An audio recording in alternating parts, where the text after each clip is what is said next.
Hello, everyone, and welcome to one more special episode of Eyes on Earth. We're a podcast that focuses on our ever-changing planet and on the people at Eros and across the globe who use remote sensing to monitor and study the health of Earth. I'm your host, John Holt. For our third and final show from the September launch of Landsat 9, we're going to hear from a legend. Virginia Norwood blazed a trail for women in remote sensing in the 1960s and 70s while working for Hughes Aircraft, a contractor for NASA. Norwood is known as the mother of Landsat for her design of the multispectral scanner, or MSS, which is the sensor used to image the Earth by early Landsat satellites. The first MSS collected data across 4 bands of the electromagnetic spectrum, but was considered experimental when it launched on board Landsat 1 in 1972. The primary sensor was a return beam Vidicon camera. Within weeks, problems with that system forced a switch to the MSS. Before long, it was clear that the MSS was the better choice. Norwood's sensor captured bands of light that are invisible to the naked eye, which made it possible to monitor things like crop health or wildfire scars with greater clarity. Norwood's approach set the stage for the next 50 years of Landsat sensor development. Norwood is 94 years old now, but she hasn't slowed down much. A few hours after attending the Landsat 9 launch, she sat down for a public Q&A with Dr. Kate Fickus, a Mendenhall Fellow at Eros and a co-founder of the outreach group Ladies of Landsat. She also took questions from other women in remote sensing at the event. You'll hear Kate, Virginia, and Virginia's daughter Naomi in this excerpt from their conversation. Be sure to listen through to the end to hear from another trailblazer in remote sensing. Kate's first question, by the way, was about Virginia's upbringing. We'll take it from there. I'm an Army brat. I went to many grade schools, 4 or 5 high schools, and danced around, as it were. My father was an Army officer in the Signal Corps labs and had a technical background, and so I was always immersed in those things at home. How did moving around affect you, do you think? It inured me to new situations. I certainly wasn't afraid of a new situation, so that was probably helpful. So your dad had a technical background. Yes. What was his field?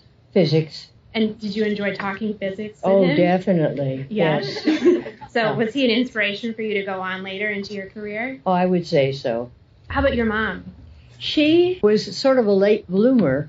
She discovered in her 30s that she had a real aptitude for language. She learned German, then she learned Russian, then she learned Spanish. Wow. And it was about then that she said to me, each one gets easier. And to me, that was absolutely impossible to believe because I'm a dullard in languages. A lot of the ladies of Landsat that we've interviewed, and myself included, and I'm sure a lot of people here, had really influential mentors and teachers growing up. Did you have any through high school or university? Like Mr. Graff's aeronautics class? Oh, yes. That was helpful. You're right. They invented that class during the war because they wanted to prepare young men to go into the service. I learned vectors and all kinds of things that I might not have learned that early. How about Dr. Rodman? She was a very interesting person in that she had a doctorate from the University of Pennsylvania when that just was not done. Yeah. Did she hold her own against male colleagues or other discrimination? Oh, I would say so. Yeah, that's excellent. Yeah. So you went through high school, you had your aeronautics class, you decided MIT was the only place for you? Well, I thought it was the best. And I still do, by the way, for that time. You didn't think about maybe like Caltech or other technical schools? It was always... Caltech didn't take women. MIT only took women because they were a land-grant school and the law required it. I don't know any first-line technical school that did except MIT. Were there many other women there? Oh, no. There were 12 in my class, and there must have been 500 to 1,000 men. We were in a real minority. Did you have any mentors specifically at MIT that helped you along? Various faculty members I really appreciated, like Dr. Struick, Dirk Struick, and Raphael Salem. The department was marvelous. Oh, that's great. I didn't get the feeling that they differentiated because one was a woman. That's actually pretty revolutionary for that time, especially if MIT was the only one taking women, if they treated you equally. Yeah, I thought so. Did having an MIT degree enable you to go further in your career path, you think? I think it was very important. How so? I'm not going to say that education was necessarily any better, but having a named school meant that people paid attention. I learned that you received your degree in 3 years. You were done when you were 20. Did you start looking for a job right away? I did, and it was there being a woman was a severe disadvantage. They asked me what salary I would require. That's the course. And so I had decided to use a P1 for government level civil service, and it was $2,400 a year at that point. Okay. And I mentioned this salary level, and the head of personnel said, "No woman in our factory has ever made more than $1,700." Did you keep pushing? Not with them. They were done. No, I was not interested. Remington offered me a job. They called up and they said to my husband on the phone, "Your wife has convinced us that we should hire a physicist," or a mathematician, maybe he said. "We think it's a great idea. We're going to look for a man." So you created the position for them. You told them what they need them, and then they called your husband and said, "You didn't get the job. We're hiring a man." Yes. That must have been devastating. Damned irritating. Some people get mad, some people get sad. I can tell it probably made you more of a fighter. Did it discourage you at all? Probably. I don't think so. Where did you end up after Remington? After the Remington? Well, I taught in the New Haven Junior College of Commerce. Okay. And as I recall, worked for a pittance. I then met an officer who had been an old friend of my father's at a cocktail party. And he said, "Well, you ought to come to our labs, the Signal Corps engineering labs that were down in Belmar, New Jersey." Yeah. I went down there, and they offered me a job, and I took it. That's great. Yes. What were your roles there?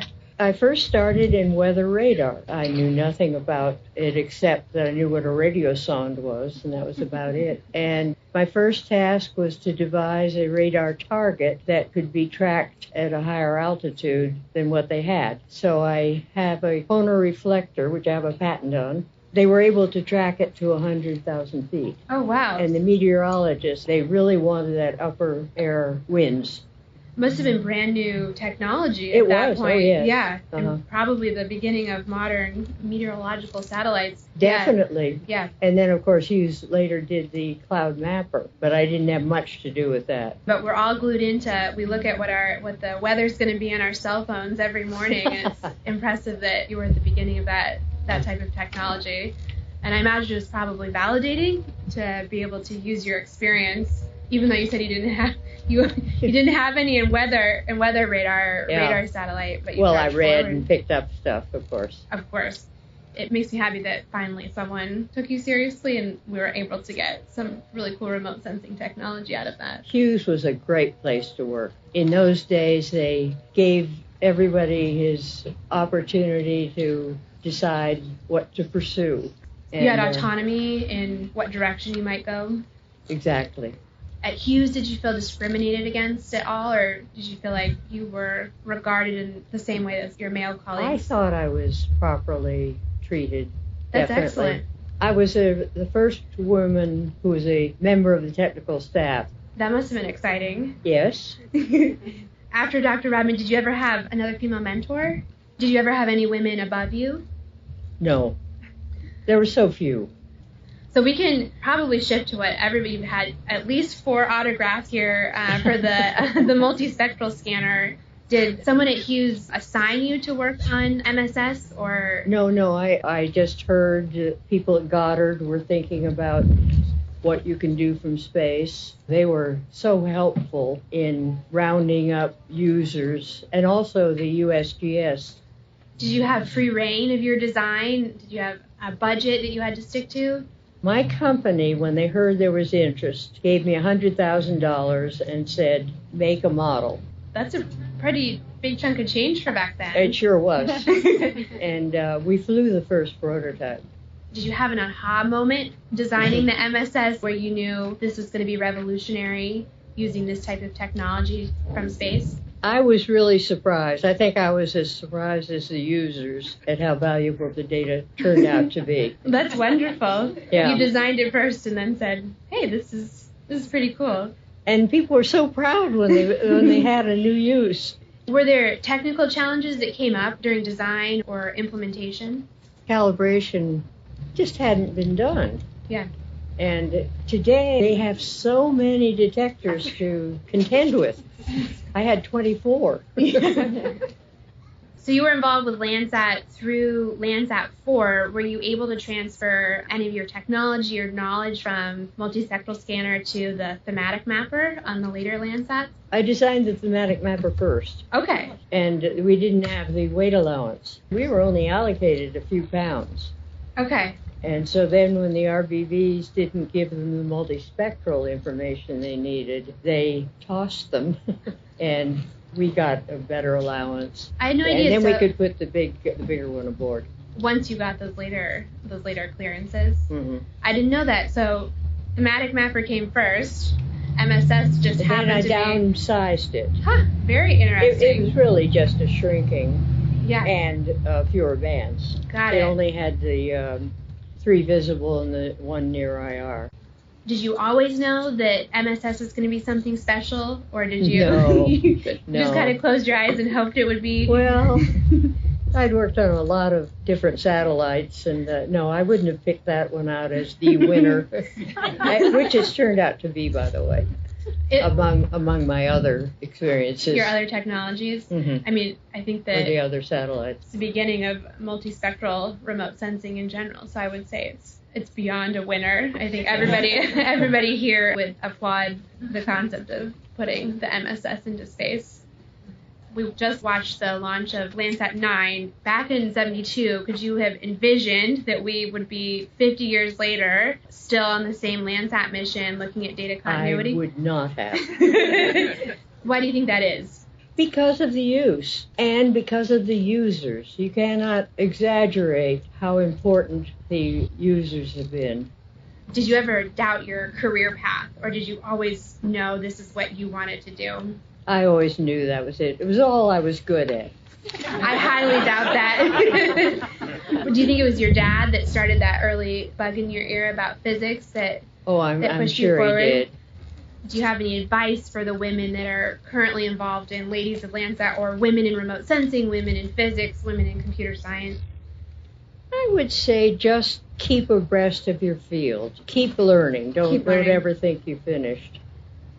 I don't have any other questions for you. You've been very gracious, but I think we do also have potentially some questions from the audience if you're open to it. Sure. Does anybody? I'll try.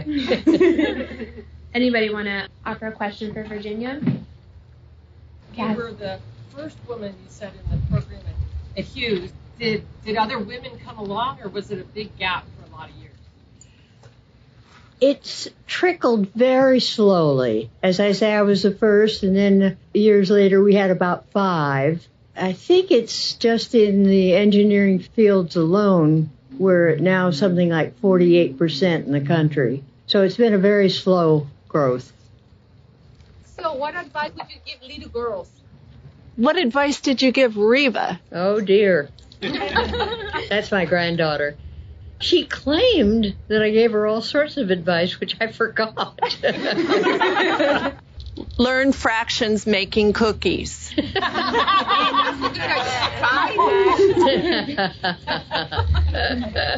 She taught everybody fractions making cookies.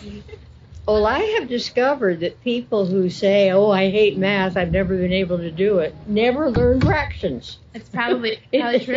As Nomi pointed out, it's sort of a hobby horse of mine. Teaching people fractions? No, that they should be. See. That's what they should learn. We can set up a booth for you over here. We can go over some fractions later today. After the Q&A with Norwood, we caught up with another influential voice. Cass Green founded a company in the 1980s to map forests with Landsat. She advocated for and helped to write the Land Remote Sensing Policy Act of 1992, which moved the Landsat program back into the public domain after private management. She also co-founded and chaired the Department of Interior's Landsat Advisory Group. Here's what Cass had on her mind after hearing from Virginia Norwood on the afternoon of the launch. What makes Landsat 9 and the Landsat program so special and so necessary? More than anything, the continuity. So it's because all Landsats are really important because we have this total view of the world over 50 years that continuity just creates so much science, but for policy it's critically important for us to see what we've done to the Earth, what humans have done to the Earth, and then the natural disasters also. Why couldn't we just use some of these new satellites that are flying all the time? They are not calibrated the way Landsat is, and even if they were calibrated, we can't seed our intellectual assets all the time. The United States needs to have this. You work to bring Landsat back into the public sphere, is that right? That's correct. Can you tell us a little bit about that? Well, my husband and I had just started our company using Landsat to create products for all kinds of different organizations. And I got a call from somebody who said, we need people to come to the Hill and talk about Landsat and how they're using Landsat. So I went back to Washington, D.C. and I testified our work. Our work was mapping spotted owl habitat for the Forest Service. And then I just got more and more involved and ended up writing a little teeny part of the bill, but being very involved in bringing it back into the government sector. It's where it belongs. It never belonged in the private sector. I think we all realize that was a huge mistake. Every now and again it still comes up. This should be done by the private sector. It's like, no, this is a public good that we all need. And this was in 1992, the Land Remote Sensing Policy Act of 1992, and you had a company working with remote sensing in 1992. How many women were running companies in the remote sensing? Well, one, me. There's one. So what does an event like this mean to you, to see all of these women at a table talking about their work? Wonderful. And to see Virginia, I mean, we never heard about her. My husband actually worked for Bob Caldwell, who was the scientist on Earth, on the very first one. And nobody ever knew who Virginia was. She was never mentioned because they just didn't mention women, So to see her and then see all these young scientists up with her and how inspiring she is, she's like a star in the sky. You just want to follow her everywhere she goes. What are the most exciting directions that the Landsat program will go, and where will people take the Landsat program? I don't think we know the most exciting application yet. The one that has always been incredible to me has been the change detection, but now that's old hat. When we started doing change detection in the early 90s, people, you can put two images together and look at them. People hadn't even thought about it. The most exciting application is something that I don't have an imagination to capture. Anything else that people need to know on this day, the day of the launch of Landsat 9? Anything on your mind you want to let people know? Yeah, they have to support Landsat Next. There's never been a time like now where there's so many users of Landsat, but they need to be engaged. They need to work with their representatives to make sure that there is a Landsat Next and a Next and a Next.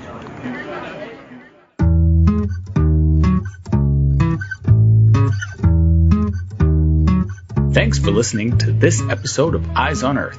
Be sure to join us next time to learn more about satellites, remote sensing, land change, and much more.